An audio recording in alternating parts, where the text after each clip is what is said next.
and welcome to Screentone Club. This is episode 41, being recorded on the 5th of January 2020, for release on the 7th of January 2020. Had to catch myself there before I said 2019. Whoops. This is your fortnightly look at manga with a focus on joint discussion. This is also the start of quote-unquote season 3 of the podcast, which is only really there so I can keep track of the episodes better. But joining me, as always, for this lovely cavalcade of manga goodness is Mr. Andy Hanley. How you doing, Andy? Yeah, not bad. I've been trying to think of some kind of manga that's set in 2020 so that we can have the inevitable "why don't we have flying cars yet" discussion, but my mind was blank, so I can't help you on that one. Yeah, I have to admit, the main thing that I've seen, rather than being set in 2020, a lot of them pin 2020 as this far-off future time. I mean, hell, it was most of the premise of Tokyo Terror Girls was that they were scared of the Tokyo 2020 Olympics. It's getting a sequel as well, which is set in modern day, so that means that it will be 2020. Oh no! So we'll see. Seems appropriate. Yeah, it seems like a good world to go back to, frankly. If you like what we're doing here, you can support us on Patreon. We'd greatly appreciate it if you did. For the mere sum of a few American dollars, you get you get an extra bonus episode that's only available to patrons, which in this case, we're recording straight after this episode because Christmas completely destroyed our timelines. So, oops, sorry. But also, for a few more dollars, you can vote on what we have to then read. So you too can foist your taste upon us, and then maybe we'll like it. Who knows? Stranger things have happened. And also on the Patreon bent is a shout out to Mr. Rob Jessup once again. Thank you very much for supporting us. So, opening up 2020, I don't think it's ever going to get old saying that, quite frankly, is our first set of returning champions for the year, where we look back at series we've discussed previously on the podcast and sort of run an eye over them once again. I see here, Andy, you've put an interesting little thing on here, which I know you previously mentioned you were going to catch up on, so do you want to run with it and tell us about it? Yeah, sure. So yeah, we talked about it a few shows ago, and now Volume 2 is available. I caught up with the second volume of Skull-Faced Bookseller Honda-san, which is a series that I was very keen on. I had a really good time with the first volume, and I didn't do a huge amount of manga reading over Christmas, but this was definitely kind of one of the few things of like, oh, this is just a good kind of light-hearted, fun thing that I'll dig into.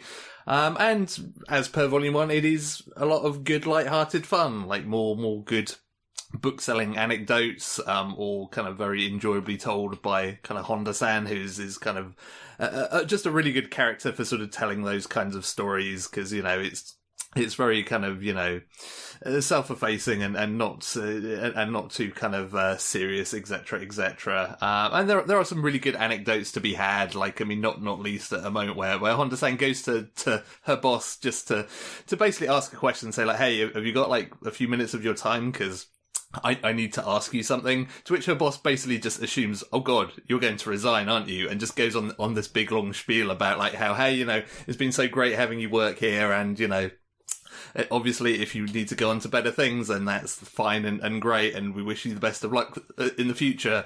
Whereas Honda-san was not going to resign at all, and just like ended up in this awkward like, now I feel like I kind of have to, because this conversation has gone on far too long. And so there's some really good moments like that, and there are quite a few of those sprinkled throughout the book. The one thing that is kind of an interesting sort of caveat to all of this, which is something that was kind of there in the back of my mind throughout the volume, and then it kind of becomes clear why it was playing on my mind when you get to the end of it, is it kind of, I wasn't quite sure what it was, but like something felt a little bit different about this volume, and I kind of wondered whether like, maybe there are just only so many kind of good, amusing stories you can tell about working in a bookstore, and maybe it's just kind of running low on material already, because it just felt just like a little bit kind of off in a way that I couldn't quite kind of figure out. And then when you kind of get to the epilogue, you realize why, because basically the whole kind of epilogue chapter, the sort of bonus chapter, is basically saying like, yeah, I kind of got into trouble for one of the stories I told in Volume 1. And basically, I had to make a deal that I kind of have to talk to my superiors about anything I want to include in the book. And also, like, there was a good story, what I felt was a good story that I wanted to put in this volume that basically got shot down as like, no, we don't want to risk it. Like, you know, we can't run with that. We can't give that the okay.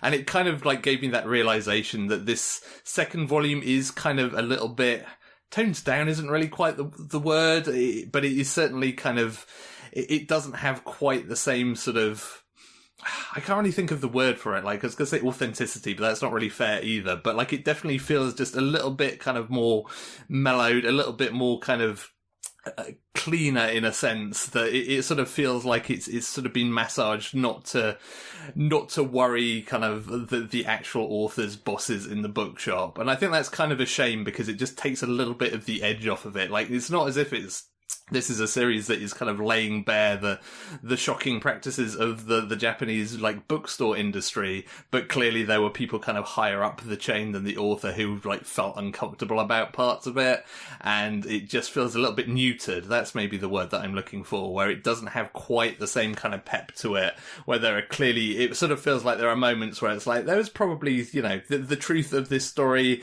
or some element of it was actually probably just kind of like excised from this retelling just because like nobody wants to get in trouble anymore. And it's kind of a shame. Like, it sort of takes a little bit of the sheen off what is otherwise a really entertaining volume. Yeah, that's a massive shame. I mean, conspiratorial hat on here, but I have to presume it was the chapter about working with publishers and, you know, making books ready for sale when they come in with leaflets and such. Yeah, funnily enough, actually, it wasn't. It was actually the chapter about, like, the kind of training seminar that she went to. Oh. And apparently, but it's like that, you know, kind of like, I can't really think of anything there. Like, obviously, it's a little bit inside baseball, but, like, there's nothing in there that's really kind of offensive to anybody. Like, it's all kind of, I mean, you know, the kind of the upshot of that chapter is like, actually, I was really skeptical about this, but it was actually, like, informative, and there were some really kind of like passionate and good people there. And so I kind of found it, while I could understand on one level, it also felt a little bit weird. It's like, really, that's the one that kind of like, you know, got your rankles up a little bit. Yeah, that's weird. I mean, I guess that one maybe is, as you say, it starts out being quite down, and even at the end, to my mind, it still has some sort of elements where you sort of look at it and you think, oh, like it, you know, there are still caveats even to the positive message of this.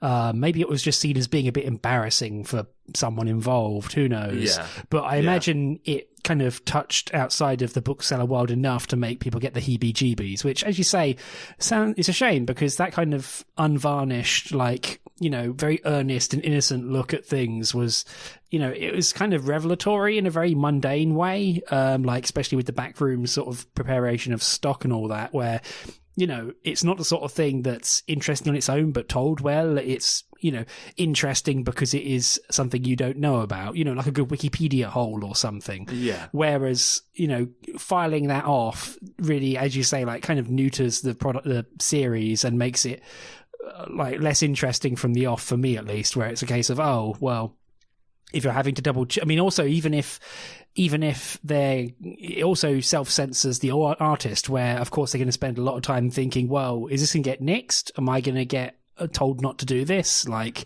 you know, and it ends up kind of having a dampening effect, even if, like, there's no actual, like, killing of chapters, even though, as you say in the Obake, there is a mention of a chapter which was, in fact, just flat out murdered. So that's a real shame. It's a shame as well, because I think we talked about it in a previous review, that it's like, wow, it's really good that their bosses are being really cool about this, and they seem to be in on the joke almost, but then apparently not. Whoops. Yeah. It sounds like they're very much kind of like in on the joke, but only to a certain point. And like you say, there is that chilling effect of kind of that self-censorship of like, well, I don't even want to kind of cause the trouble of going and asking about this if, you know, it's just gonna kind of cause, you know, upset or you know, I'm gonna be kind of looked upon poorly for even asking it, etc., which is ironic, because there's also a part of this where basically she goes for drinks with a bunch of like publishing people who somehow like basically piece together, it's like, wait, they're literally talking about her manga in front of her, and like somebody kind of drops a big enough hint of like, actually you're talking like literally to the author right now, and they're basically kind of like grabbing her by the shoulders of just like, why don't you just like talk shit about the people that deserve it more than you do, and you know, they're at the opposite angle of like, no, there are all these other truths that you should be telling, and she's just like, no, I don't want this. So it's like there's clearly there's clearly like a number of elements at work there, but again, it's kind of interesting, and I'm kind of curious how like even future volumes further down the line will work with this, as more and more people are clearly getting like clued in as to like, oh, you're like the author of this book, like what is the overall effect of that like upon the work? It's kind of become this weird kind of almost meta kind of science experiment of, you know, what happens when the observer kind of becomes known and becomes noticed by everybody who is being observed. The gorillas in the mist problem, maybe. Yeah, exactly. Yeah, I think it's interesting in that regard, because it's a 4-volume manga, which is a good number of volumes. So that's like 2 more volumes to go of like post-censorship material. So who knows if things change, but yeah, that sounds interesting. I mean, it does sound a shame, but like, at least we got some good. We got some. I mean, it still sounds funny. Like, is it still funny? That's my. Yes, my. Okay, yeah. Like that's the thing. There are still good stories to be told. There are still good anecdotes. It was just that slight kind of. It was this weird niggle in the back of my mind of like, it just felt slightly different, as if kind of the tone and perspective had altered slightly. And in a way, I was really glad that the Untitled Chapter just kind of cleared that up of just like, hey, look, here's what's gone down since volume 1, because it kind of took me from worrying like, oh, maybe there's just no like material left to work with and you're kind of, you know, struggling to gin things up, whereas it's a case of like, oh no, actually you have too much good material, and that's kind of the problem. Yeah, the material is too good, too hot for TV, as they say. So exactly, yeah. So maybe like I almost kind of, there's also part of me that would love a kind of like maybe 10 years down the line when the author like has some other job, or is you know, just a full-fledged manga artist, to go back and do like, hey, here's the stories that I couldn't tell you now, but like, you know, enough time has passed that I can share these tales with you. Yeah, something to do with Skullface Honda-san, you know, laid bare, or just bare bones, or something. There's got to be a pun in there.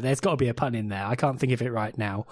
But I'll leave that to you, Andy. You're always better at puns than I was. But yeah, it's a good volume. Like, it's, you know, for all of the kind of talk around that specific point, which is more kind of just like a point of interest that was just sort of in my periphery, it's a good volume. Like, it has good jokes. It is still funny. It still has good anecdotes. Like, the extended cast around Honda-san, I feel like get a bit more kind of play and a bit more love as well in this volume, which is quite nice, because there are clearly some other like real good characters in both the literal and figurative sense, like around that bookstore, and so it's kind of nice to see a lot of that stuff getting fleshed out in quite fun ways as well. Like, it's not just kind of a one-woman show at this point. Yeah, I mean, even in the first volume, some of those other characters were fun. If anything else, just because of the weird things they wore instead of having a head. So that's always good. I'm waiting for Dullahan to turn up. That makes sense, you know. Yeah. Well, and of course, like, that's another part of the whole kind of like inside joke part of this now is now, like, at this point in the manga, the author has people like coming up like, hey, can I have this as my head? And it's like, no, you don't get to choose. Like, this is one line I am going to draw, that, like, you know, I get to choose your representation. You don't get to make this up for yourself. Yeah, it's like trying to give yourself a nickname as a kid. Like, it ain't gonna work. Exactly. Yeah, can't do that. Yeah, you can't do that. That's not cool. Cool. So that's Skullface. Sorry. That's Skull-Faced Bookseller Honda-san. I always try and mix that up for some reason. Right, so moving on. I had one returning champion, which I don't know why I bought this, but I did, and I bought volume 2 of To Your Eternity by the author of A Silent Voice. And we talked about this previously and kind of came away cold from it. And I don't know why, but I bought volume 2. I think I was bored at home at my parents' over Christmas, and I don't know, but I think mistakes were made, which I think this sort of downer intro probably tells you what I thought of it. So it's kind of more of the same to some regards, or please see our previous review of To Your Eternity. It's kind of opens up interestingly, where it now has a new state where the orb and March, the little sacrificial girl, and her protector, the huntress lady, and the weird technologically advanced assholes who are basically putting on this whole fake god show thing. They retreat to the town where the fake god play people come from. And I read it a few weeks ago, so this is why I'm even worse with names than normal. Apologies. But to cut to the quick and actually get to it, it does a lot of interesting world building and scope building where it kind of elaborates more on the nature of the orb, the titular main character who has become a wolf, a poor, sad boy who is now officially landmarked as being nameless, which is kind of just a shame. But at the same time, it kind of does all the things that I don't like about the series, and it really goes for the tragedy porn in a way that I find extremely distasteful and don't like. And if anything, the cover on this manga is like a big fuck you in a way, because I've always complained about things that feel spiteful. Like, you can do bad things to characters, that's fine, but just don't be spiteful. Like, it sucks. It's not a good way to build tension. It's not a good way to invest me in something. It just pisses me off. And To Your Eternity did that exact thing. In fact, I thought it almost got away with it before I realized what was happening, and I'm like, what the hell are you doing? And it kind of makes hay with that new state of things, and it even brings in this is going to be a minor spoiler, but you could kind of see it happening. Is it brings in an antagonist to the orb creature and an actual like overarching structure and architecture to its quest of gathering experiences. And at the end of the second volume, it has set out like another level of like structure to the whole world, which makes it more confusing if anything, where I don't know, it brings back an old SNES RPG I used to play called Legend of Evermore. I think it was like a weird US version of, Secret of Mana 2 or whatever. I'm going to get yelled at by Game FAQs people now, but basically it feels like that, where there's like several levels of, like in the first volume, you had the village, which had the sacrificial rite, which was actually just a big, weird thing put on them by outsiders. But now it's become a case of, how many petri dishes are there? How many tiers of petri dish are there? It's like the whole, like, Matrix, the world is a simulation thing, but you don't know how many tiers it goes through. And yeah, it's the positives. It looks very pretty. It feels a lot more assured in what it's telling you. But I don't like what it's telling me, if that makes sense. So yeah, it's very beautiful to look at. It has a really sweet fight scene, in fact, several of them, and it does have some nice character moments. March especially, like, basically keeps the entire series going for this volume, to my mind. But yeah, I'm now, whereas I was kind of unsold after volume 1, I'm now double unsold after volume 2, and yeah, hard no from me, I'm afraid. Yeah, it's, I'm kind of not really surprised to hear this. I mean, it's kind of one of the interesting things when I was at Hibanicon is I ended up having quite a lot of conversations with people about To Your Eternity, because we just kind of published that episode. And you were a stack target at a booth. Yeah, pretty much. And, there was a lot of talk about it. And I think one of the kind of things that I got out of it is like, hey, there are some good storylines and kind of bits of To Your Eternity, but like the whole is kind of a big ask to kind of delve into, and it feels like it's a series that has given itself a lot of scope to kind of reinvent itself constantly, and occasionally that comes good, but more often than not it doesn't. And it kind of, the general feeling that I got was like, hey, if you're really willing to kind of sit through all of this, you'll probably find like a good volume or so in the midst of it somewhere, but there is a lot of it that will be exactly what you just described, at which point, yeah, I was very much of the mind of like, yeah, I think I'll probably not do that then. Yeah, I mean, if it was still on Crunchyroll manga and I still had a Crunchyroll subscription and the Crunchyroll app worked at all, so that's a lot of prerequisites, I might dive into it because it has the fake price of free, but I'm not going to be buying more volumes of it. I mean, I've also heard that, I think I mentioned this before, but like the author recently said that they finished with like part 1 of it at like, 10 plus volumes in. So, whoa, what are you doing there? What is this, One Piece? So, yeah, but yeah, I must admit, like, I will admit, like, it looks very pretty, and at points when the volume 2 had like kind of calmed my sort of frustrations towards it, and it was when it had a good head of steam on it that I was enjoying, it was a real fun read because it looks beautiful, it has some real consideration to what it's doing, but then quite often it throws it away by doing something I strongly dislike in the storyline. So whoops. Maybe it might just be me, I don't know, who knows, probably partially, but as I say, like I feel like it's doing I feel like it's trying to do way too much and it can't. So yeah, Yeah, I think that certainly, you're not the only person I've kind of heard that from, so I think that's probably fair to take that as kind of a general shared experience for a lot of people. Oh, thank goodness. I thought I was going to be like yelled at again on the internet. Oh dear. But yeah, that's To Your Eternity. And been catching up on other stuff, but nothing that really warrants a returning champion shout out. Apart from one last thing to mention is please read Chainsaw Man. I know it's a joke now at this point, but the most recent chapter of Chainsaw Man did something that made me drop my tablet in horror. So that was good. Also bad, like extremely bad for the cast of that series. But yeah, it was really intense. In fact, the entire last like volume or so of that manga has been really intense.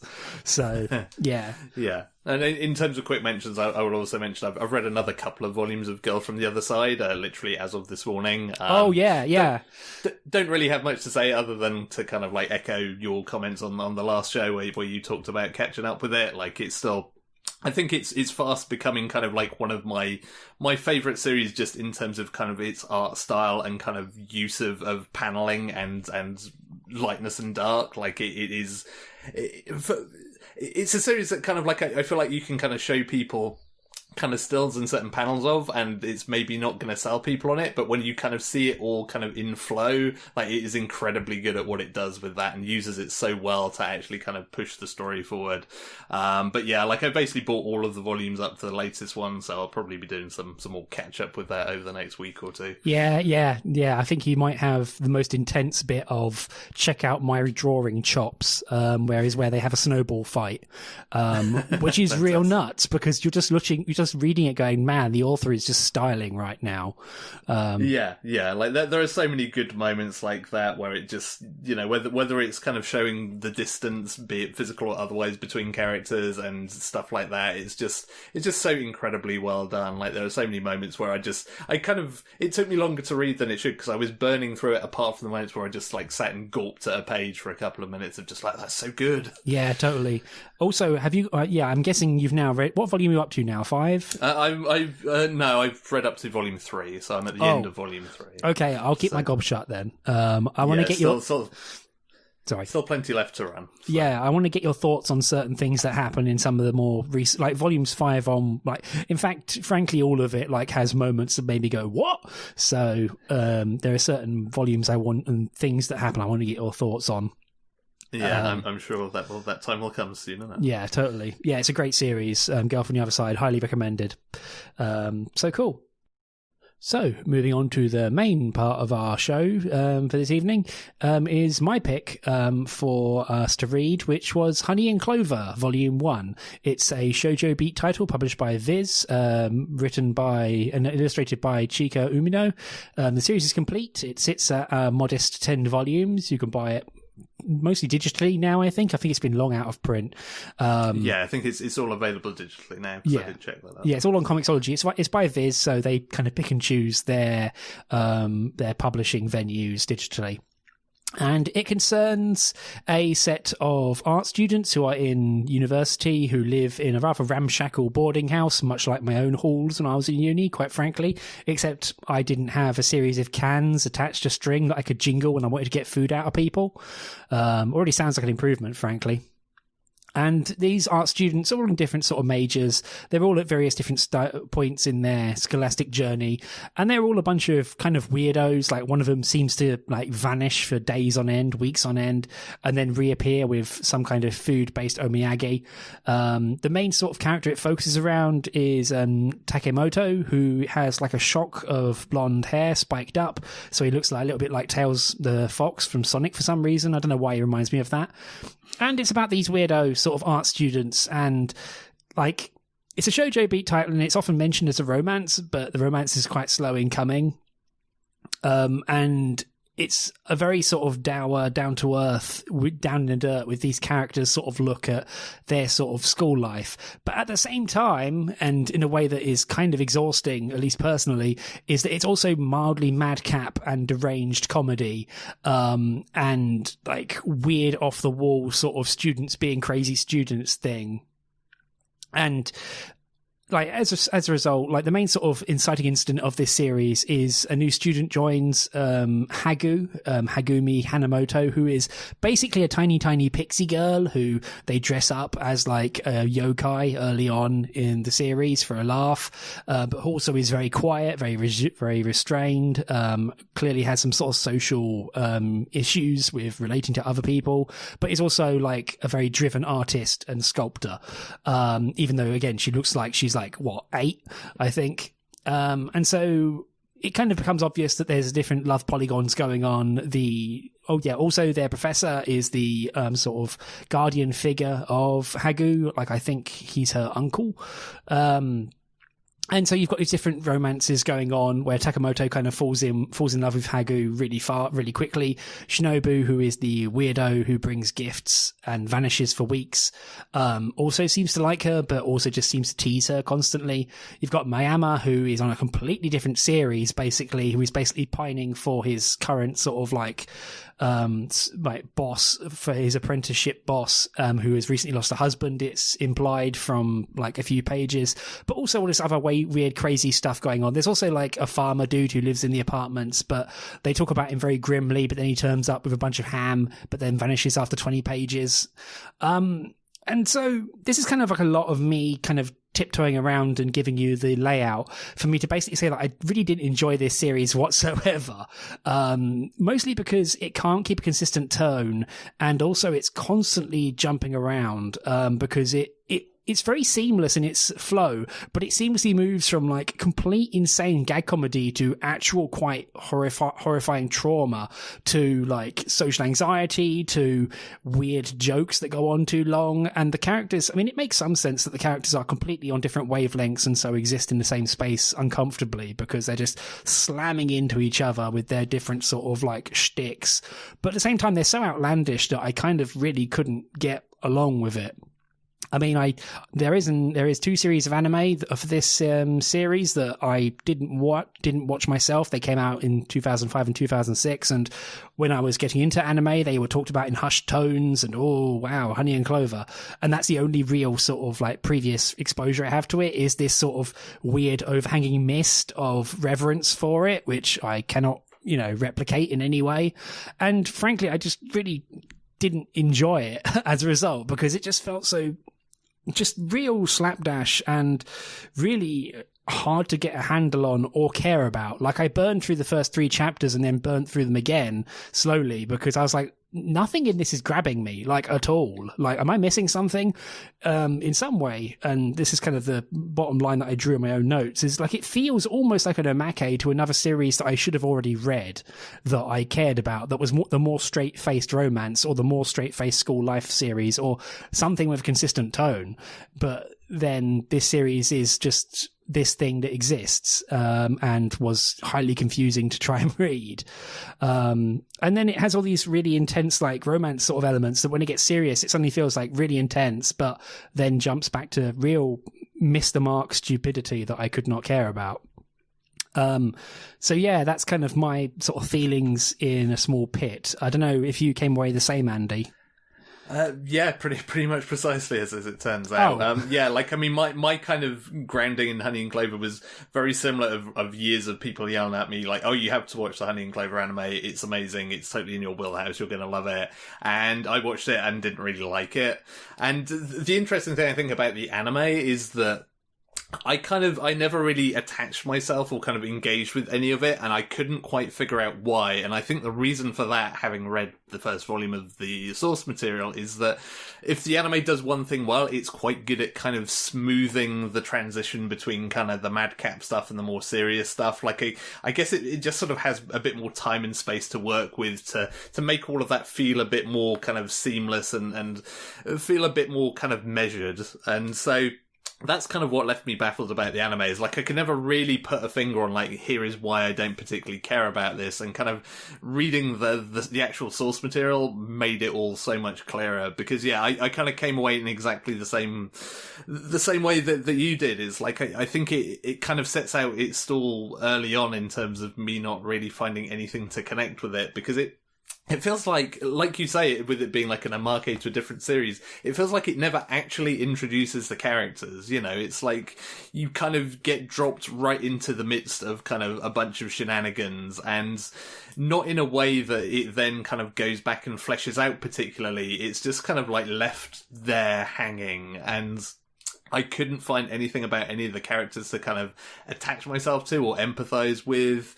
And then when it comes into some of the kind of serious stuff around various characters, in some cases it almost felt like a complete 180 degrees of, like, you know, a character whose name has completely escaped me, which kind of tells you how little I cared about them. I couldn't even be bothered to write them down. Is that, you know, like, there are characters where it's just like, oh yeah, you know, like, I'm single, I don't really have any luck with girls. And then the next thing we know, like, oh, he's pining for a married woman and he has this other girl who seems to be really into him.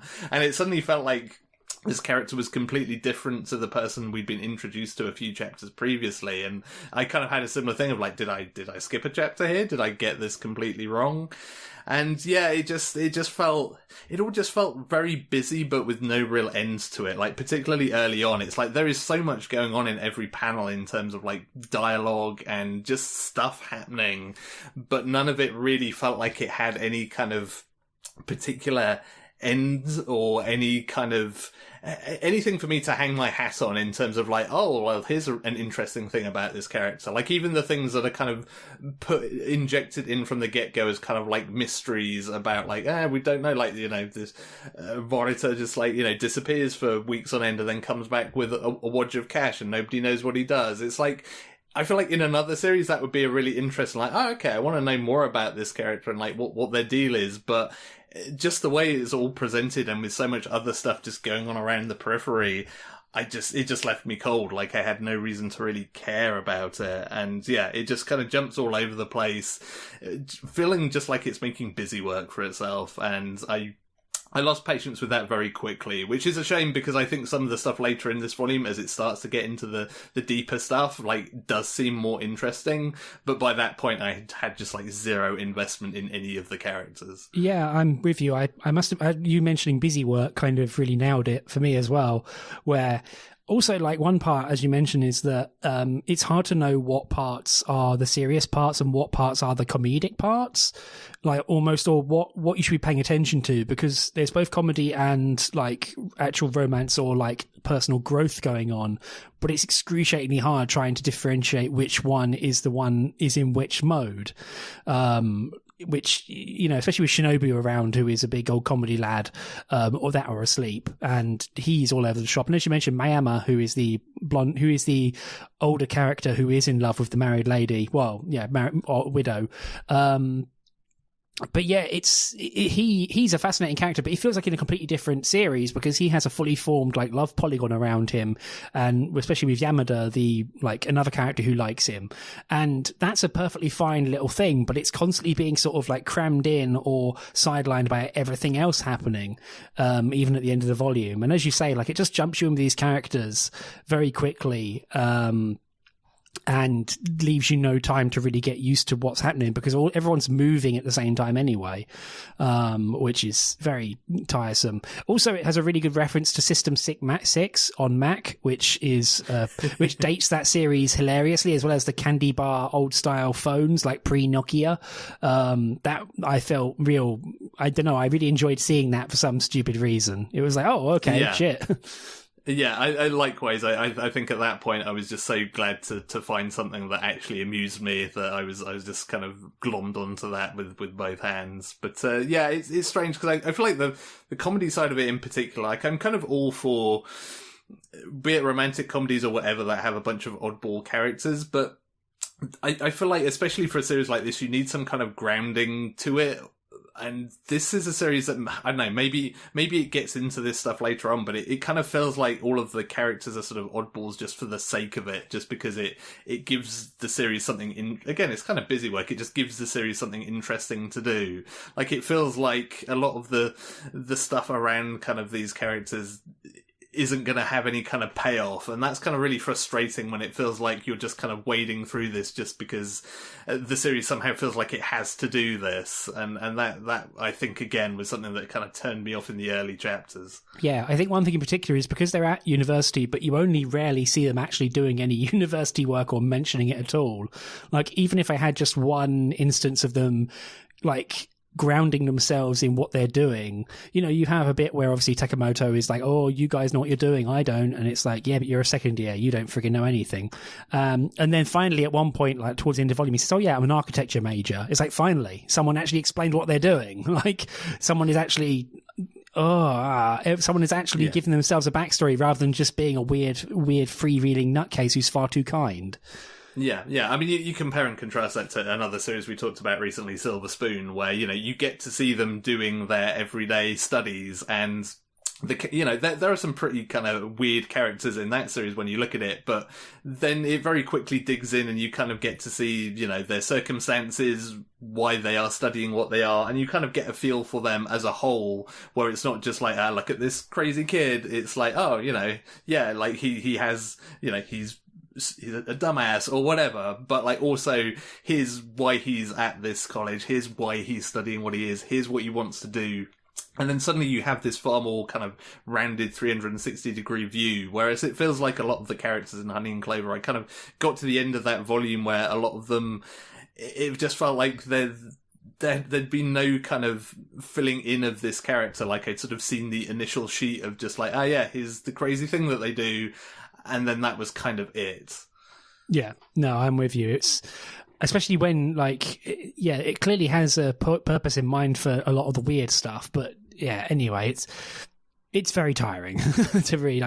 I just found myself kind of exhausted by it the whole time, which again feels like a shame because, like I say, it's rather unfair on the series and perhaps unfair on myself with expectations. But having known it as something that was always like in the background mists of anime fandom, of like, well, perhaps historical anime fandom now, because I was listening to those podcasts in 2008 when Honey and Clover 2 was finishing on Fansub.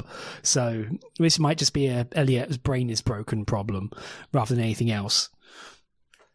Yeah, but yeah, I mean, it was definitely a series that was kind of much vaunted for a not insignificant period of time, and was much talked about and discussed. Like, I remember there being a UK home video release that never happened for whatever reason, and like people being really upset about that. And so yeah, like it's always carried this kind of weight within fandom, and yeah, like as I say, it was strange because I could never quite put a finger on what it was that the anime did or didn't do that kind of pushed me away from really enjoying it, and kind of reading the manga has made a lot of it way clearer in terms of, like, you know, seeing the worrying under the board and why it didn't sit with me. But yeah, like, much like you, I sort of came away feeling mildly exhausted having read the volume, because it felt like I'd waded through, you know, some very deep water, but then got to the other side and kind of found that, you know, there wasn't actually anything there, and it was kind of felt like a bit of a waste of time. Yeah, there is that.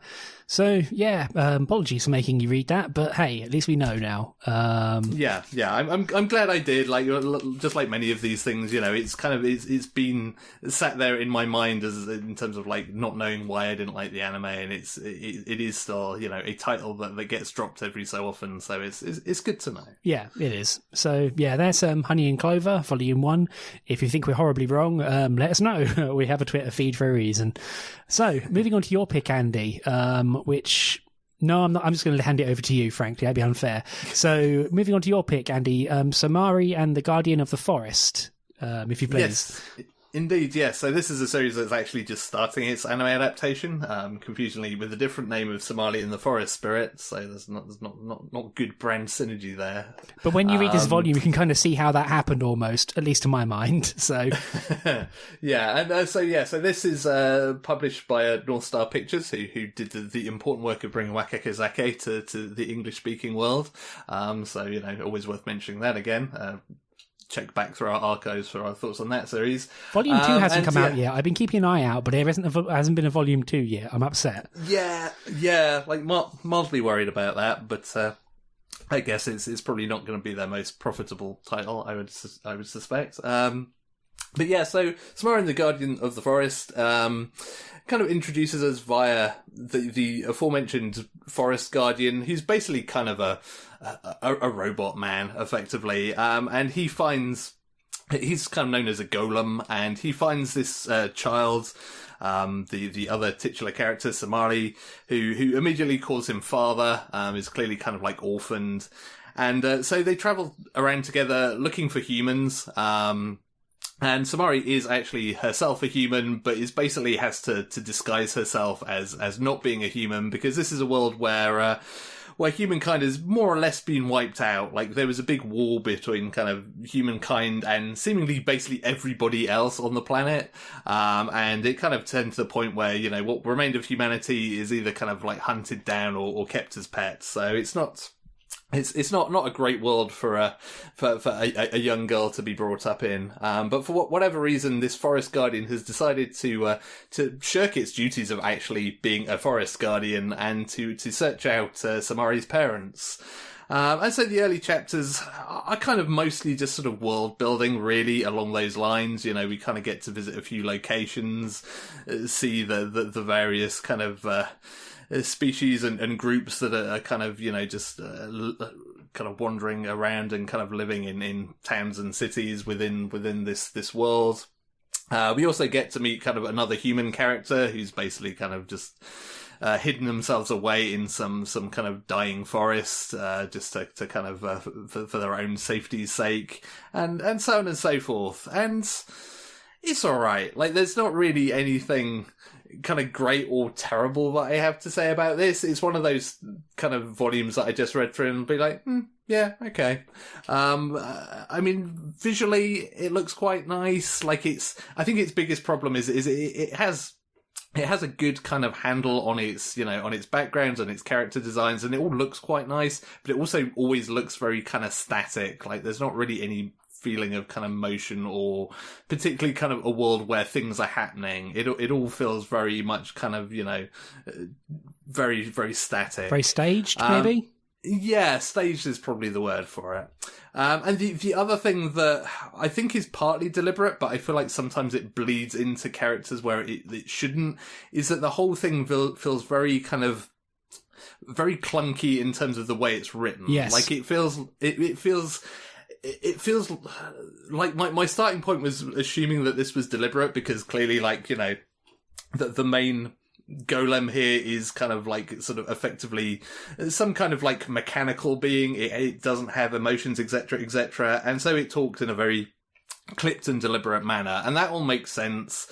It also makes sense that is then passed down to Somari, because clearly, like, you know, she was kind of orphan / abandoned at an early age, so most of her language has been kind of taught via said forest guardian.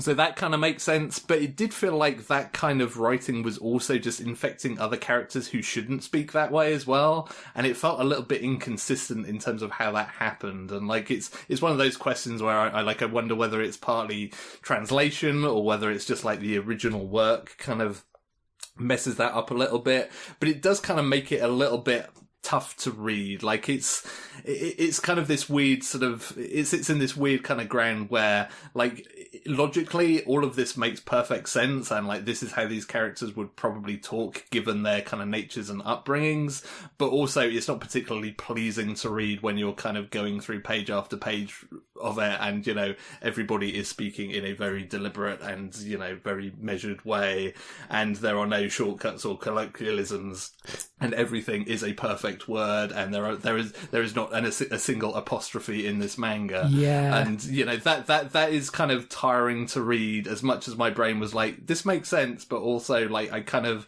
you can take liberties with that stuff in a way that I feel like it would have behooved this series to do. Yeah, I agree with you entirely, but I come down a lot more strongly on it, because I think that the absolute failure of the localization of this series, at least in this manga form, really turned me off the series, and I actively came away hating it, because, like, even when the series is pretty and it has clearly a very interesting world, it's not like, it doesn't stop every 5 seconds and give you like the Wikipedia data dump of what species this character is and blah, blah, blah, monster girl, blah, blah, blah.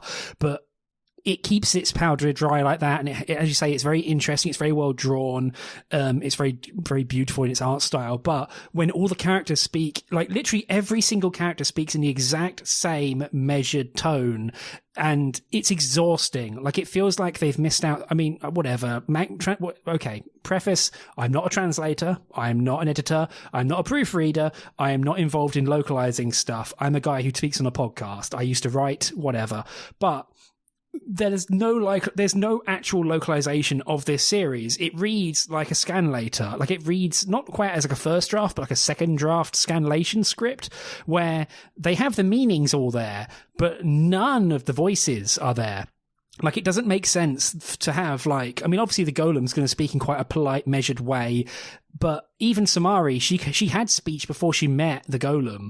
Like, she's the one who spoke out to him, and that's kind of one of the interesting parts of the first 2 pages, is it flips the script on you, because you think, oh, this is going to be Somari's point of view, but then, surprise, no, it's the golem. And that's what's the interesting, important part of this, is that it's more interested in the golem than it is Somari, particularly.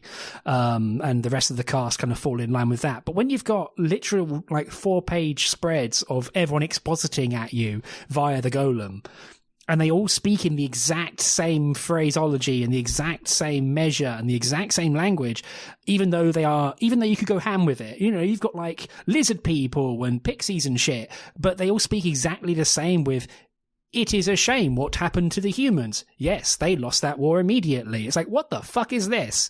And it sucks. It sucks all the energy out of it. It sucks all the life out of the characters and all the, like, the scenery. And it sounds completely fake and just clipped as hell. Like, you have a chapter that opens with Somari having injured herself and she hasn't noticed. And, like, they both speak about it in this completely dispassionate, "Oh, you have a wound" sort of thing. And it sucks. It really drove me nuts, because I was reading it going like, this is insane. Like, this has got to be a problem. Like, because everyone speaks in the exact tone, and because of that, it's impossible at times to figure out who's speaking. Also, one thing about this is there's zero flair when it comes to the speech bubbles and the fonts and the actual lettering and the presentation, because it uses much like the other North Star Pictures release when we did Bakugo Zake, it uses a different font, which is fine. I'm not saying everyone has to use friggin' Anime Ace, but it's too small. Like, it's just a little bit too small on my screen, so I had to keep constantly zooming in on it. And also, there's no real art with the text. Like, there's no interesting juxtaposition of the words. You know, there's nothing to do with that. It's all the exact same register. So the whole series may as well be like text-to-speech Dr. Spatzo monotone voice. And sorry, I've let myself get hit up about this, as you've probably just heard, but it drives me nuts, because for me, it completely killed this series. Because I like this sort of stories and this sort of setup. This whole, like, strangers in a strange land, learning together, walking throughout the world sort of setup is gold. Like, it's a really good basis for telling stories. And, like, but, you know, I like the demons, like the apothecary demons they come across, but they speak in the exact same fucking voice, and so it kills it dead, because I'm like, this sucks. Like, there's no personality to this series whatsoever.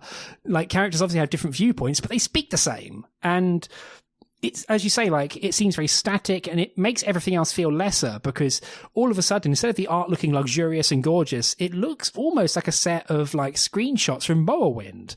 Like, because it's got all the fucking, like, mushroom houses, and Morrowind was full of those. It feels like a mod someone made. I don't know. Like, the whole thing is, as I say, because I could not get into it, and because it was actively annoying me and pushing me away when I wanted to like it, I ended up, like, going slightly mad reading it, like, trying to furiously, you know, dig into it and get the good meat that I felt was there or should be there for me to glom onto. Sorry, Andy, I've gone completely off the rocker.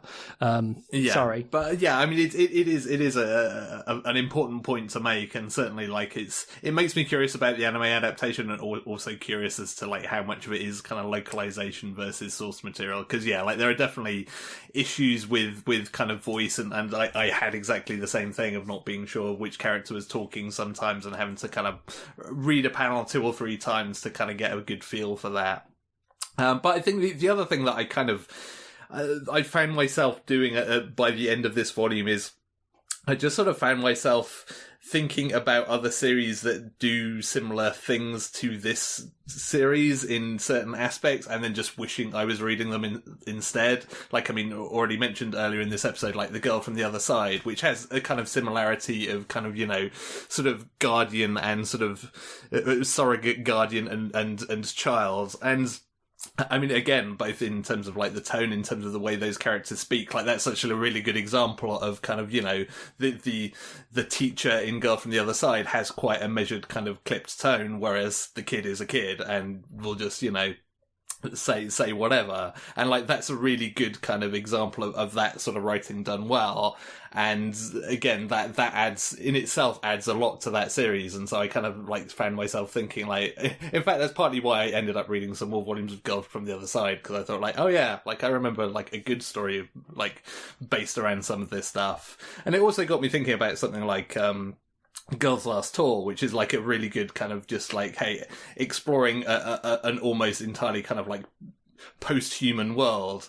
And again, like that is just so much more interesting simply because of the characters and just like having, you know, something that you can hang your hat on with them, which is something that this series kind of struggles with. And it is a shame because, I mean, again, just from the artwork, like there are so many kind of really interesting kind of like character designs where you kind of think like, I actually kind of, this is almost the sort of series I just want like an encyclopedia of the various races and like the deep lore of, because there are all these various kind of races of creatures, etc., that have all kind of bandied together seemingly against humanity. And it's like, I feel like there's probably a really interesting deep history of all of that, but like none of that really kind of gets any play or any kind of time to breathe in this first volume, kind of understandably, like, you know, it's early in the series, but that was kind of my takeaway by the time I got to the end of this volume, is I just found myself thinking about a bunch of other things, be it other series or just other things that I want to see about this world rather than the actual story that it's trying to tell me. Yeah, same. I ended up going back and reading a volume of Shoulder a Coffin Kuro, because that has like personality in spades, but unfortunately, well, not unfortunately, but it sets itself up as a 4-panel manga, which means that unfortunately it doesn't get the chance to really play around with its environments that often, because it has to have small panels, because that's the structure of how it tells its story. Whereas this has the luxury of having full page spreads of pretty environments, but then it just makes it confusing. Also, like the witches at the end, like I guess they're a different species from humans somehow. I don't get it. They're humanoid, but whatever. Yeah. I by that point, I was definitely just like I wasn't going to ask too many questions. But yeah, I know it's a shame because like I feel like I certainly kind of. I got more out of it than you did, but probably not by much. Like it was very much a case of just like, that was fine. Like I think had it not been for the artwork being kind of quite nice as kind of, you know, stayed as it is, I would probably not have had anything to kind of like take out of it. Whereas at least it's like, you know, I like the designs.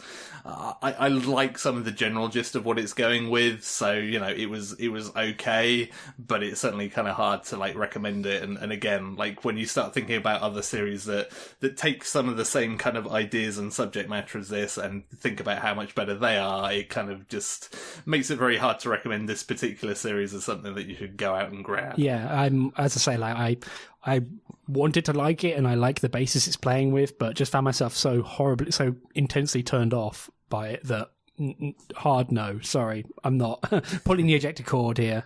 So not going to read volumes 2 to 5 currently available in English. No, but I might watch the anime to see if that does it differently. Yes, yeah, like I've heard some good things about the anime, so I am actually quite interested to see that, and I have been kind of avoiding it until after we had this discussion so that it didn't kind of sway my opinions. That's fair, yeah. I'm interested to see if, like, is it the same? Like, do they all speak in that clip tone? Like, what's going on? So I'm interested to see what happens. Also, it'll be nice to see that world in motion, because it might impart some of that motion that you mentioned was missing from the art, as nice as it was. Yeah, for sure. I mean, I'm now expecting it just to be like one voice actor just like doing the entire cast with the same voice, but like hopefully that won't happen. Oh, don't. God, someone will do it. But yeah, it's all done by Dr. Spatezone, like I say. It's all done by text to voice. But yeah, so that's Somari and the Guardian of the Forest. That's one thing as well. Like, instead of it being forest spirit, it's guardian of the forest. It's so much more laborious. Like, every single character, like at one point, there's a